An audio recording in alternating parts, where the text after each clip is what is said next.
Approchez-vous de lui, il est la pierre vivante rejetée par les hommes, mais choisie et précieuse devant Dieu. Vous aussi, comme pierre vivante, entrez dans la construction de la demeure spirituelle pour devenir le sacerdoce saint et présenter des sacrifices spirituels agréables à Dieu par Jésus-Christ. Que signifie pour nous devenir ce sacerdoce saint? Le sacerdoce est un terme qui n'est pas réservé aux prêtres, mais qui exprime une fonction générale du peuple sacerdotal.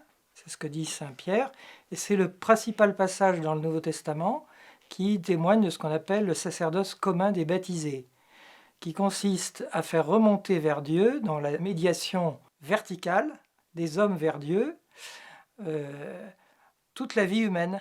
Voilà.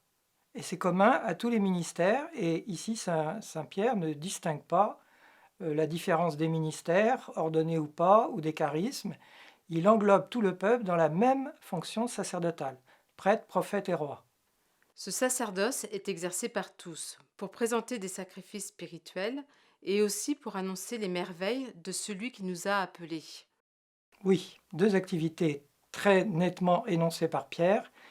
L'offrande des sacrifices, donc le culte, d'une certaine manière, et l'autre part, le témoignage, la communication des richesses que nous avons reçues en étant témoins du Christ. En quoi consiste le culte? Le culte consiste dans la prière, la conversion, et d'exprimer, par exemple, dans la liturgie, l'offrande de notre vie, de faire de nous une éternelle offrande à la louange de sa gloire, comme dit une prière eucharistique.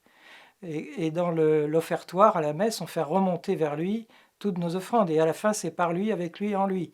Donc là, c'est tout le monde, prêtre ou pas prêtre, tous les baptisés, dans le même mouvement dynamique de remonter de la base vers le sommet divin. Mais ça peut ressembler à un entre-soi finalement. Oui, sauf que, comme on dit dans la messe, c'est pour la gloire de Dieu et le salut du monde.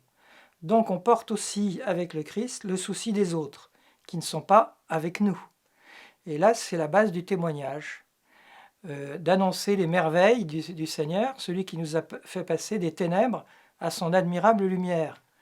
Donc tout le témoignage chrétien de l'Église naissante, qui est quand même d'une très grande puissance de rayonnement, qui est de l'émerveillement, qui est communiqué, communicatif si on peut dire, par le témoignage des baptisés, qui n'ont aucun mérite, qui ne se sentent pas meilleurs que les autres, mais qui bénéficient de la miséricorde et qui veulent en faire bénéficier les autres.